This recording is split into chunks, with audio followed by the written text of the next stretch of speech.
1 থেকে 2 মাইল নিকটে সূর্য থাকবে। আজকে লক্ষ লক্ষ কোটি কোটি মাইল দূরে সূর্য আছে, কিন্তু আপনাকে আমাকে যদি মরুভূমিতে ছেড়ে দেওয়া হয় কি অবস্থা হবে? একটাবার কল্পনা করেন, মরুভূমিতে যদি আপনাকে আমাকে এই রোদে, বর্তমান এই রোদে যদি আপনাকে ছেড়ে দেওয়া হয়, আপনাকে আমাকে, অবস্থা কি হবে? যখন সূর্য থাকবে 1 থেকে 2 মাইল মাথার ওপর, তখন আপনার আমার অবস্থা কি হবে? না থাকবে কোনো গাছ, না থাকবে কোনো পানির ব্যবস্থা, না থাকবে কোনো রকমের ছায়া, কিচ্ছু থাকবে না। মানুষে গিজ গিজ করবে, মানুষ ছোটাছুটি করবে। কি অবস্থা হবে আপনি চিন্তা করুন। স্ত্রী বলবে দুনিয়াতে আমার কোনো স্বামীই ছিল না।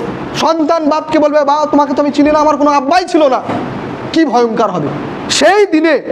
আল্লাহ সুবহানাহু ওয়া তাআলা 7 ধরনের ব্যক্তিকে আরশের তলায় ছায়া দেবেন। বলবো কি 7 ধরনের ব্যক্তি?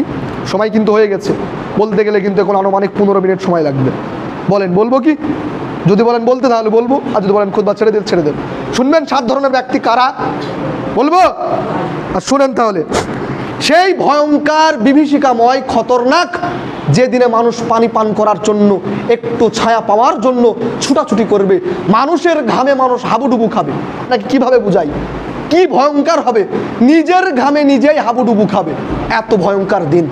সেই দিনে 7 ধরনের ব্যক্তি নিরাপদে আরামের সহিত সুন্দরভাবে এসি রুমে যেমন সুন্দরভাবে নিশ্চিন্তে আল্লাহ সুবহানাহু ওয়া তাআলা 7 ধরনের ব্যক্তিকে আরশের, ওই যে আরশ সিংহাসন ফেরেশতারা নিয়ে নেমে আসলো, ওই আরশের তলায় আল্লাহ সুবহানাহু ওয়া তাআলা 7 ধরনের ব্যক্তিকে তিনি আশ্রয় দেবেন। তাদের কোনো কষ্ট হবে না, একেবারে সুন্দরভাবে তারা থাকবে।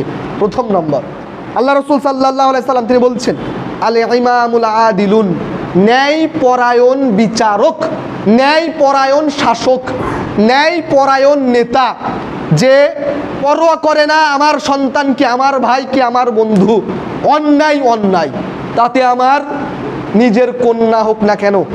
মক্কার কুরাইশের একটা মেয়ে চুরি করেছে, চুরি করলে হাত কাটা পড়বে। আল্লাহ রসুল সাল্লাল্লাহু আলাইহি সাল্লামের কাছে লোকের হাত দিয়ে তুমি একটু সুপারিশ করো না আল্লাহ রসুলের কাছে।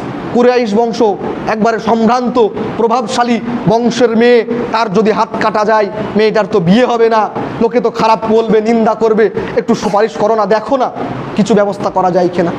আল্লাহ রসুল তিনি বলছে কি বলো তোমরা, আজ যদি আমার মেয়ে ফতেমা যদি চুরি করতো তারপরেও তার হাত কেটে দিতাম। এর নাম হচ্ছে ন্যায় পরায়ণ বিচারক। দেখে না আমার স্ত্রী, আমার সন্তান, আমার বন্ধু, আমার আব্বা, কে দেখে না? আজকে বর্তমান সমাজে অধিকাংশ নেতা তো নেই, মোড়ল মেম্বার, দেখি এ তো বড় বংশ, এর তো 20টা ভোট আছে, এর বিপক্ষে গেলে তো ভোট করা পাওয়া যাবে না, আগামীতে আমি না জিততেও পারি। গরিব মানুষ চাল, এই তোমার 50,000 টাকা জরিমানা, হয় কি হয় না? এই হয়। আল্লাহ রসুল সাল্লাল্লাহু আলাইহি সাল্লাম তিনি বলছেন ন্যায় পরায়ণ বিচারক, ন্যায় হতে হবে। ন্যায় পরায়ণ বিচারক আরশের তলায় ছায়া পাবে। 2 নম্বর, ওয়াশাব্বুন নাশআ ফি ইবাদাতি রাব্বিহ, ওই যুবক যুবতী যে তার যৌবন কালটা অতিবাহিত করেছে আল্লাহর ইবাদতে। সুবহানাল্লাহ। যুবক যুবতী যৌবন কালে তার কেরিয়ার তাকে ডাকে, কেরিয়ার গঠন করে নাও। যৌবন কালে তাকে ডাকে উপার্জন করে নাও। যৌবন কালে মহিলা মেয়ে মানুষ তাকে ডাকে উপভোগ করো আমাকে নিয়ে, মানে পৃথিবীর সমস্ত কিছু তাকে ডাকে, আহ্বান করে। কিন্তু সমস্ত কিছুকে পরিত্যাগ করে যৌবন কালটা 16-17 থেকে শুরু করে 35-40 বছর বয়স, এই যৌবন কালটা কঠিন সময়। এই সময়টাতে যে ব্যক্তি আল্লাহর ইবাদত করে সেই ব্যক্তি ওই বিভীষিকাময় ভয়াবহ কঠিন মুহূর্তে আল্লাহ তাআলা আরশের তলায় ছায়া দেবেন। আজকে বর্তমানে এই যুবক আমরা আছি, যৌবনকালে খেলার পেছনে, মেয়ের পেছনে, ফেসবুকে, ক্রিকেটে, ফুটবলে, চাকরির পেছনে, ব্যবসার পেছনে, প্রেমিকার পেছনে। আল্লাহ রসুল বলছেন ইবাদতে মগ্ন হও, আরশের তলায় ছায়া পাবে। তার 1 নম্বর ন্যায় পরায়ণ নেতা, 2 নম্বর যৌবনকালে যে ব্যক্তি ইবাদত করে, 3 নম্বর ওয়ারাজুলুন কালবুহু মুআল্লাকুন ফিল মসজিদে, ওই ব্যক্তির যার অন্তরটা মসজিদে লাটকে থাকে, ঝুলে থাকে। জোহরের নামাজ পড়ে বাড়ি গেল, তার অন্তরটা মসজিদে আছে। কখন আসরের আজান হবে, কটা বাজে, 3টে বেজে গেল, আসরের নামাজের সময় হয়ে গেল, যাই মসজিদে নামাজ পড়তে যাব। মানে অন্তরটা সব সময় মসজিদে থাকে, তার নামাজ পড়তে যাব। আসরের নামাজ পড়ে বাড়ি গেল, তার অন্তরটা একেবারে মসজিদে থাকে। মাগরিবের আজান হবে, মাগরিবের সময় নামাজ পড়তে যাব। যার অন্তরা মসজিদে লেগে থাকে, মসজিদের প্রতি মহব্বত ভালোবাসা, কখন মসজিদে নামাজ পড়তে আসবো, এই আকর্ষণ যার অন্তরে থাকে, সেই ব্যক্তি আরশের তলায় ছায়া পাবে। আজকে বর্তমান মসজিদ, আমাদের এই মসজিদের মুসল্লিদের কখন মসজিদ থেকে বাইরে হবো, নামাজ পড়ে কখন মসজিদ থেকে বাইরে হবো, জামাতের একেবারে 1 মিনিট আগে, 1 মিনিটও না, একেবারে জামাত শুরু হয় তখন আমরা বাইরে হই। এত মসজিদের প্রতি আমাদের মহব্বত।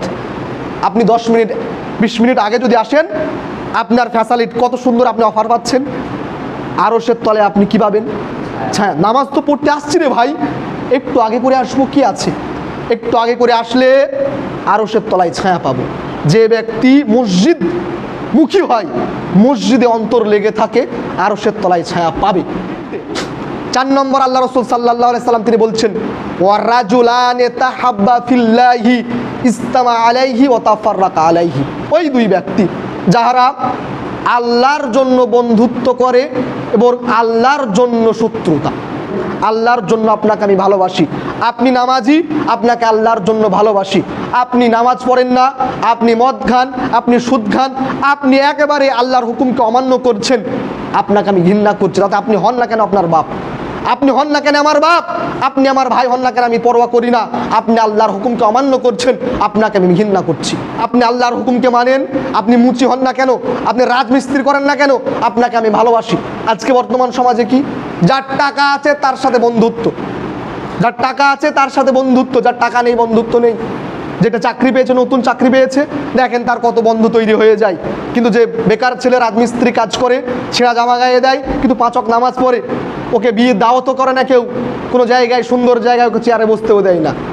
আল্লাহ রাসূল সাল্লাল্লাহু আলাইহি ওয়াসাল্লাম তিনি বলছেন, ইসলামের জন্য যে ব্যক্তি অপর ব্যক্তিকে ভালোবাসবে, ইসলামের জন্য অপর ব্যক্তিকে ঘৃণা করবে, আরশের তলায় কি করবে?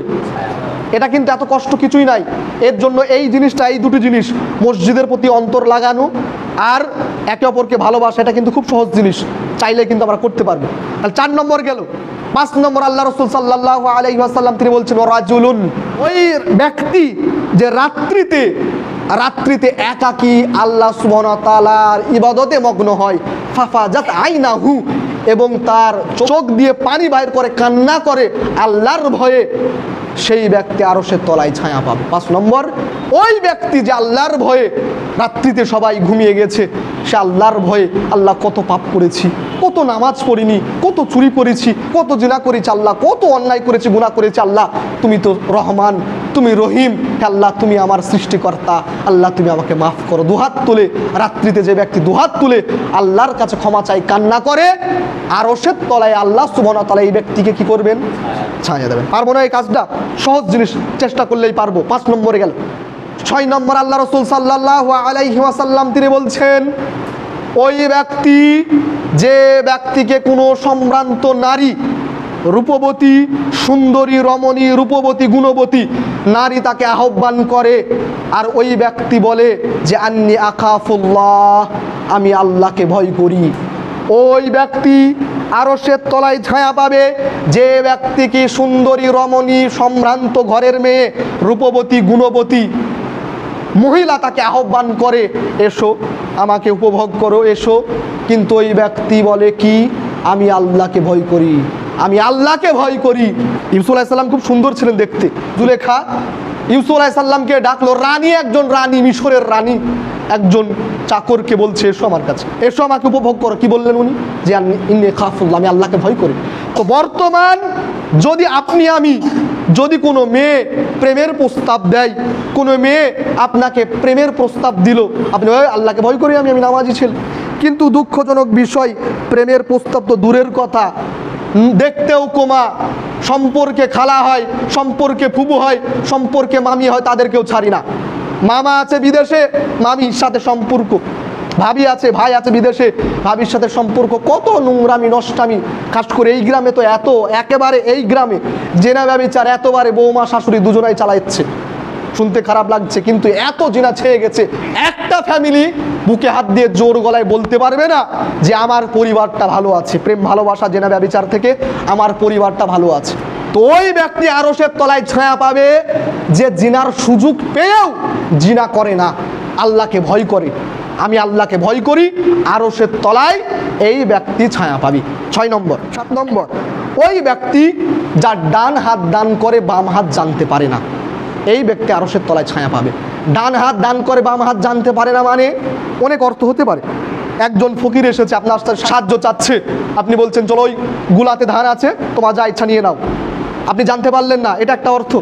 আর একটা অর্থ, আপনার কাছে সাহায্য চাচ্ছে, আপনি পকেট থেকে 1 টাকা 2 টাকা 3 টাকা বাঁচছেন, ক টাকা দেওয়া যায়, 1টা টাকা দিলেন, আপনি দান করলেন, কিভাবে আসলো দেখলেন না, তুমি কি করো, কি করবা, সঙ্গে সঙ্গে 100 টাকা দিয়ে দিলেন, এটা হতে পারে। তো ওই ব্যক্তি যে দান করে একেবারে কোনো ভাবনা চিন্তা করে না, দান করে দেয়। আর একটা অর্থ, দান করলাম মানুষের কাছে প্রকাশ করলাম না। আজকে তো আমরা দান করি, কোনো সামান্য একটা পায়খানা করে দিই, পায়খানা, তাও লিখে দিই অমোক জোনা পায়খানাটা করে দিল, লিখে দেয়, কি দেয় না, একেবারে সুন্দর করে পাথরে লিখে দেয়। এটা রিয়া, নেকি হবে না, গুনাহ হবে। যতজন ব্যবহার করবে তত গুনাহ হবে আপনার। দান করতে হবে, মানুষকে প্রকাশ করব না, দান করে দিলাম। তো এই 7 ধরনের ব্যক্তি আরশের তলায় কাল কিয়ামতের মাঠে আরশের তলায় ছায়া পাবে। পরিশেষে আল্লাহ সুবহানাহু ওয়া তাআলার কাছে দোয়া করি, হে মাওলায়ে কারীম, হে আল্লাহ, সেই ভয়ঙ্কর ভয়াবহ বিভীষিকাময় দিনে হে আল্লাহ, আমরা পাপিষ্ট ব্যক্তি, পাপিষ্ট বান্দা, আল্লাহ আমরা এই 7 ধরনের ব্যক্তির মধ্যে একজন যেন হতে পারি, সেই তৌফিক তুমি দান করো।